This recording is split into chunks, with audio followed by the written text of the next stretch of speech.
ይሄ ዘይት ከዚህ ውሃ ጋር ሊዋሃድ ይችላል? እስኪ እንየው።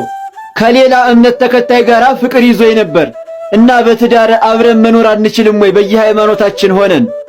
ይህን ሰሞን ደግሞ አብዛኞቻችሁ እየጠየቃችሁኝ ያለው እንደዚህ አይነት ጥያቄዎች ነው። እስኪ ዛሬ በደንብ እናወራበት። በተለይ ወጣቶች ሼር ኮፒ ሊንክ እያደረጋችሁ ለሁሉም አዳርሱልኝ። ላይክ አድርጉ፣ ቤቱን ፎሎ ማድረግ አትርሱ። በትዳር ከሌላ እምነት ተከታይ ጋር አብሮ መኖር ይቻላል ወይ? አይቻልም፣ አይቻልም።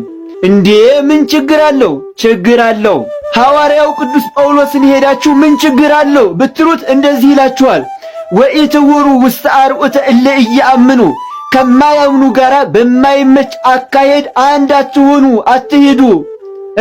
ጽድቅን ከኃጢአት ጋር ማን አስተካከላት? ብርሃንን ከጨለማ ጋር ማን አንድ አደረገው? ክርስቶስስ ከሰይጣን ጋር ምን ስምምነት አለው?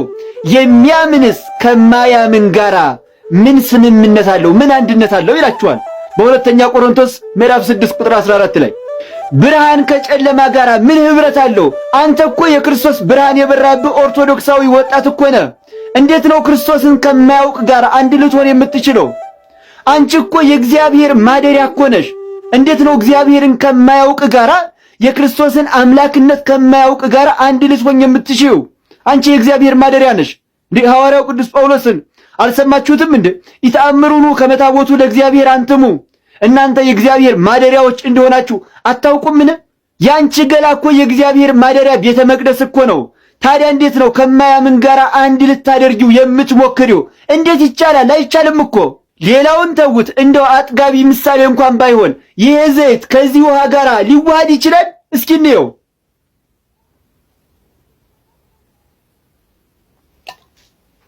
አንድ ሆነ? ተዋሃደ? አይዋሃድም። ታዲያ እንዴት ነው ኦርቶዶክሳዊ የክርስቶስ ልጅ ከማያምን ጋር አንድ ሊሆን የሚችለው? ለዚያውም በትዳር ከሁለት አካል ወደ አንድ አካል በምንመጣበት ድንቅ ምስጢር እንዴት ይቻላል? ልታቆርቢው ነው? ልታቆርባት ነው ሳታምን? አሳምነ ከሆነ እሰየው፣ አሳምነሽ ከሆነ እሰየው። ነገር ግን እንደዚሁ በየሃይማኖት ሆኖ የሚባል ነገር የለም። እሺ እናንተ ተጋባችሁ፣ ልጁ ምን ሊሆን ነው? እሺ ኦርቶዶክስ ሊሆን ነው?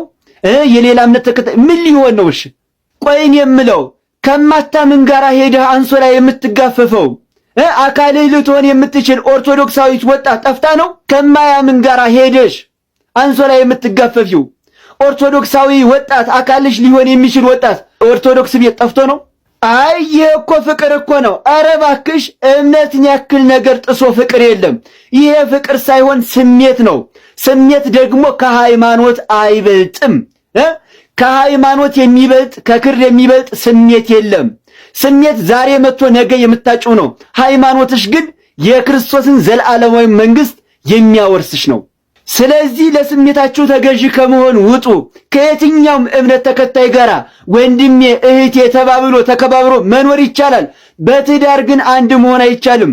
የኦርቶዶክስ ትዳር የሚመሰረተው እኮ በስጋ ወደሙ ነው። ታዲያ እንዴት ይቻላል? ስለዚህ በስሜት ከመነዳት ውጡ። ሼር ኮፒ ሊንክ እያደረጋችሁ ለሁሉም አዳርሱ። ላይክ አድርጉ፣ ቤቱን ፎሎ አድርጉ። ስሜታዊ ሆንኩባችሁ መሰለኝ፣ ይቅርታ ስለምወዳችሁ ነው።